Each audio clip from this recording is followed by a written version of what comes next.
E diz aqui, açoitados pelo vento, pelas ondas, porque o vento era contrário. Se você observar, quando eles saíram de lá, era de tarde, 5 horas da tarde. Então, você vai ver quanto tempo ele levou para atravessar, para atravessar o lago de Genezaré, o mar da Galileia, para o outro lado. Então, marque isso. Então, eles, quando estão lá, aí no meio do mar, ele já estava mais ou menos a 5 quilômetros distante da margem. Quer dizer, para 14, faltava 9 quilômetros ainda. Não era tão distante, não era tão difícil, né, assim. O mar da Galileia era de baixa altitude, e a temperatura do ar é muito mais quente ali do que nos planaltos. E os montes circunstantes, isto resulta em perturbação atmosférica. Aquele lago estava sempre sujeito a tempestade, ventos fortes.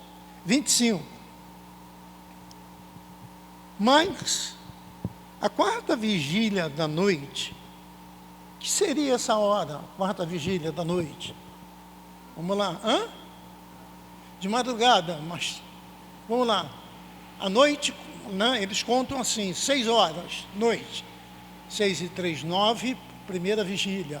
De 9 à meia-noite, segunda vigília. De meia-noite às 3, terceira vigília. De 3 às 6 da manhã, quarta vigília. Eles chegaram lá entre 5, né, entre 3, 4, 5, por volta de 4 às 6 da manhã. Aqui. Na quarta vigília, dirigiu-se Jesus para eles, andando acima do mar.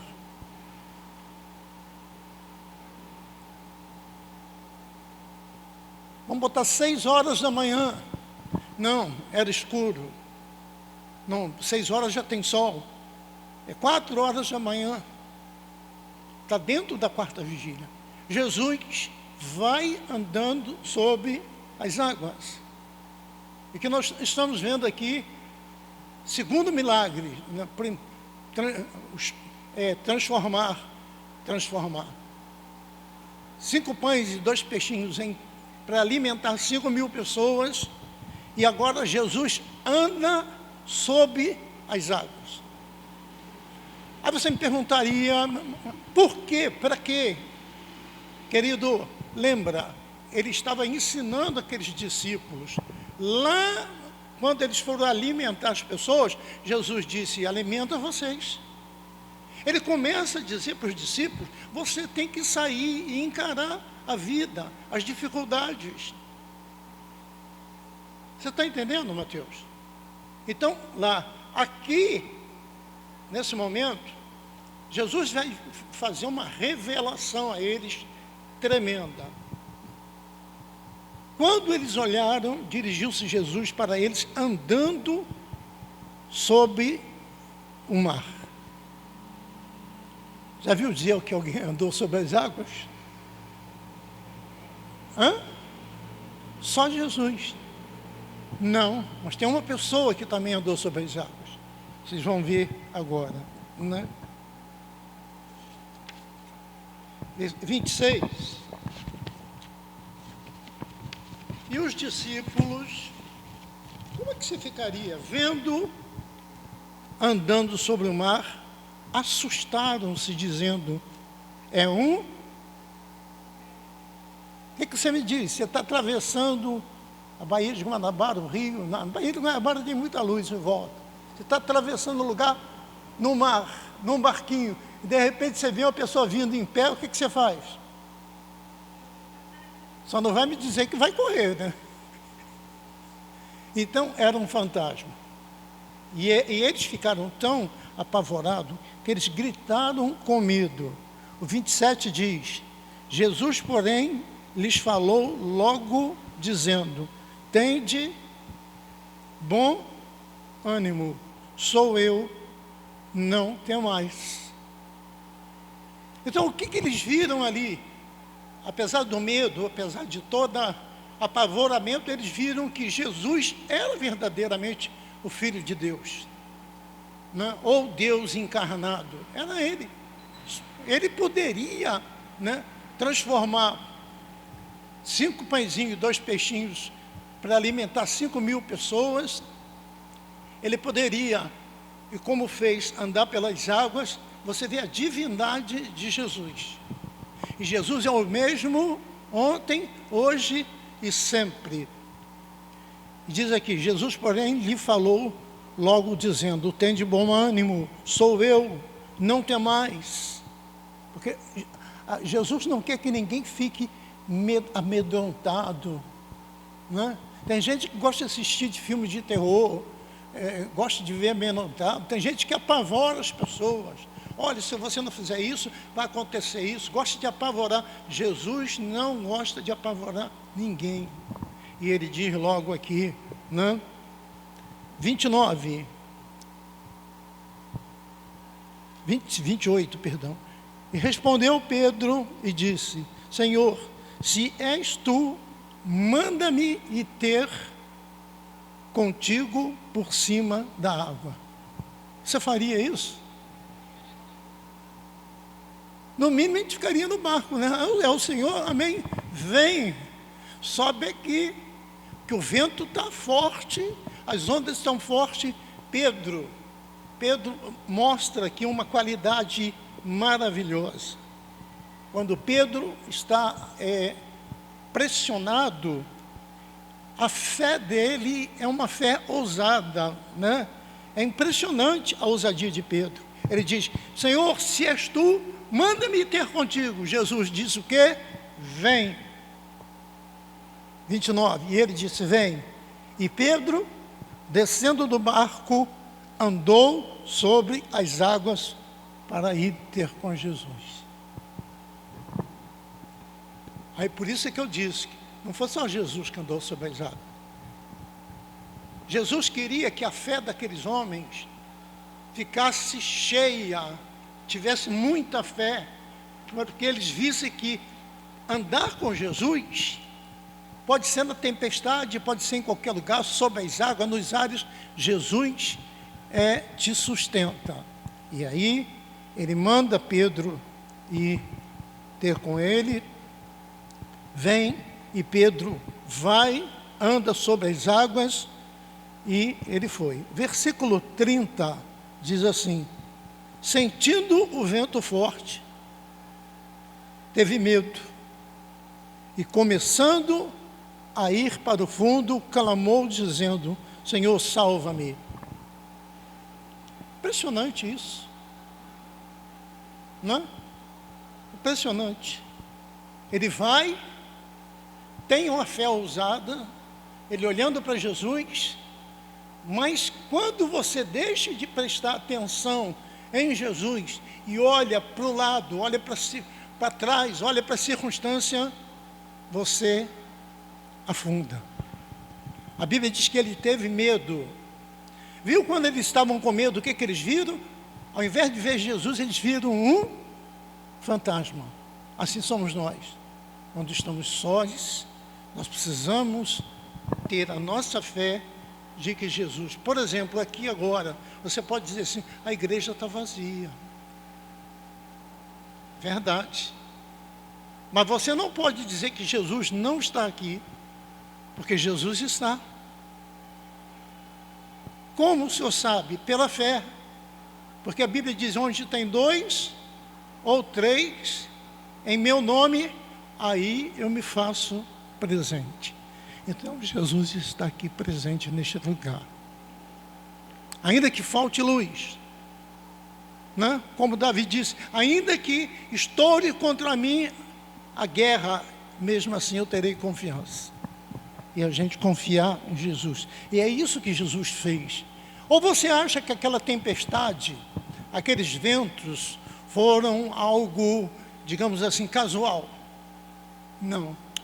Quem provocou aquele vento, quem provocou aquela tempestade foi Deus, para exatamente o nome dele ser glorificado. Se não tivesse tido tempestade, se não tivesse vento, não é verdade? Como é que seria? Nada aconteceria. Então é preciso que, muitas das vezes, os ventos contrários açoite nossa vida. Quando? Quando Jesus quiser. E se vier o vento contrário, você diz, em nome de Jesus, eu vou contra ti.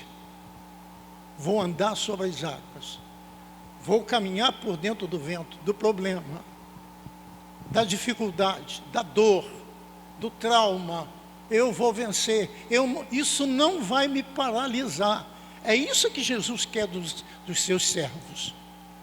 Que tenha confiança. Né? E logo Jesus, mas sentindo o vento forte, teve medo. O medo é um péssimo inimigo, né? E, começando a ir para o fundo, clamou dizendo, Senhor, salva-me. Outra coisa interessante que eu vejo aqui, Pedro era pescador. Será que Pedro não sabia nadar? Pode ser que sim, não é verdade? Pedro era um cara destemido, era um cara mais pescador. Eu conheci pescador que não sabia nadar, aqui também. Por quê? Se fosse outro caso, ele afundou, ele nadava, Jesus, me pega. Mas ele clamou dizendo, Senhor, salva-me. Que bonito. Mesmo que você esteja afundando, mesmo que você esteja numa dificuldade, clama a Jesus. Será que Jesus vai responder? A Pedro, Jesus vai dizer, não, vou deixar ele tomar um caldo bom aí, vamos ver aqui. 31. Logo Jesus, estendendo a mão, segurou e disse o quê?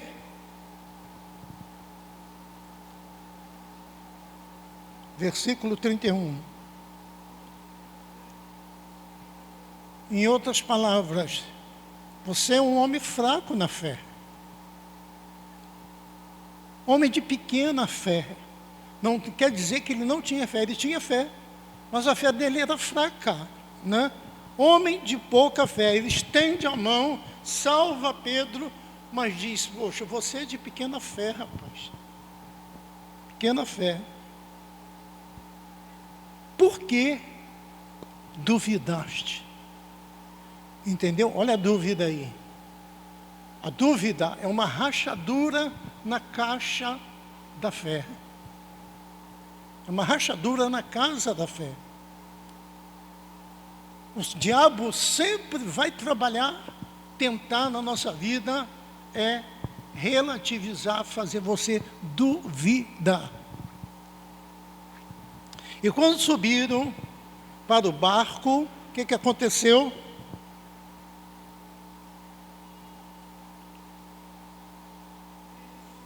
O vento cessou, acalmou o vento. Não é? Aqui não diz se eles andaram, não, mas provavelmente Jesus segurou o braço dele, a mão dele, e foram andando até no barco. E quando chegou no barco, o vento cessou. Aí eu pergunto a você, por que o vento cessou? Porque aquele vento, eu falei ainda agora, foi provocado mesmo por Jesus, para testar a fé deles, para glorificar, para a honra e glória do Senhor. Cumpriu ali o que tinha acontecido, os discípulos viram, os outros que estavam dentro do barco, viram que o poder que ele tem, né? E no 34 diz, então aproximando-se os que estavam no barco, o adoraram-no, dizendo, és verdadeiramente o Filho de Deus. Se não acontece nada, mas Jesus precisava trabalhar na mente, no coração, na fé daqueles discípulos. 35. E tendo passado para o outro lado, chegaram à terra de Genezaré, onde era o local que eles pretendiam ir. Um detalhe que eu esqueci de falar com vocês é que das 5 horas da tarde até a 4ª vigília, quantas horas aquele barquinho levou andando 5 quilômetros, 6 quilômetros, sei lá. 7, 8, 9, 10, 11, 12, 1, 2, 3, 4, 5, 6. 12 horas eles levaram remando contra o vento, perdidos. Aí chegaram do outro lado. E quando os homens daquele lugar o reconheceram, mandaram por todas aquela terra em redor e trouxeram-lhe todos os que estavam enfermos. Quando Jesus manda ir para o outro lado, é porque Ele quer socorrer alguém lá do outro lado. Aquele povo, embora ali não fosse, como eu disse a vocês, o território de Israel, mas Jesus não tem território. Jesus é Jesus em Israel, é Jesus no Brasil, é Jesus nos Estados Unidos. Jesus é o Rei dos Reis, Ele reina, Ele está sentado no seu trono à destra de Deus. E está aqui. Mas, pastor, são 3 pessoas só que Ele ama. São 3 salvos, são 3 cidadãos dos céus. O vosso nome está rolado nos céus. Vocês foram chamados, vocês foram justificados, e vocês estão sendo santificados e serão glorificados na volta de Jesus. Amém? Amém. E rogavam-lhe, 37, rogavam-lhe que ao menos eles pudessem tocar a orla de sua roupa, e todos que tocavam ficavam curados, para a honra e glória do Senhor. Ele é poderoso. Ele é o mesmo ontem, hoje e sempre. Jesus. Clama a Jesus. Pede a Ele. Chama Jesus. Salva-me. Ele já te salvou. Mas mesmo assim você pode atravessar um vento contrário. Você pode dizer: sim, vento, eu vou clamar o Senhor. E quando eu terminar de clamar o Senhor, você vai cessar, porque Jesus vai entrar no meu barco. Ou melhor, Jesus já está no meu barco. O Espírito Santo de Deus já habita em vocês. Mas mesmo assim, nós temos ventos. E os ventos contrários, a Bíblia diz que tudo coopera para o bem daqueles que amam a Deus. Está entendendo? Tudo, até os ventos contrários, contribuiu para aqueles discípulos. Eles aprenderam a confiar que Jesus, mesmo ele estando perdido no meio daquele mar, Jesus os encontrou e mostrou para ele que ele era Deus. Porque eles deviam pensar assim: meu Deus, nós estamos aqui, nesse mar, como é que vai ser? Jesus ficou lá, do outro lado do lago. Jesus não tem como chegar aqui para nos salvar. Engano o ledo deles. Jesus aparece. Jesus, muitas das vezes, muita gente não vê Jesus na vida deles, vê um fantasma.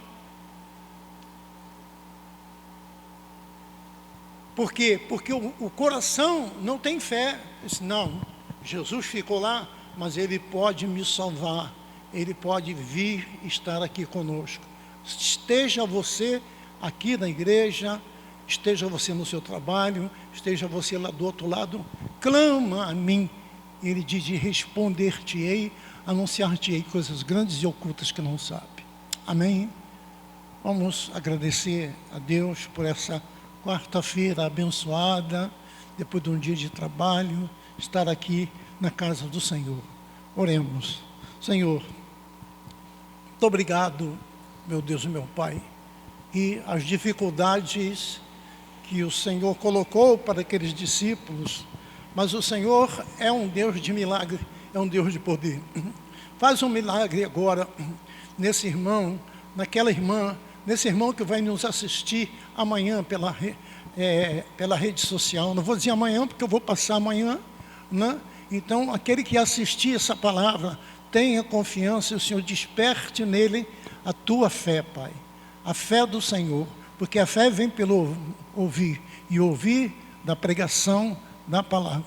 Agora leva-nos em paz ao nosso lar, aqueles que vão para suas casas, e aqueles que estão no seu lar agora, que tenham a paz do Senhor. Não importa que os ventos são contrários, não importa que o vento e as ondas estão batendo no seu barco, Jesus vai estar com você. Amém e amém. Deus os abençoe abundantemente.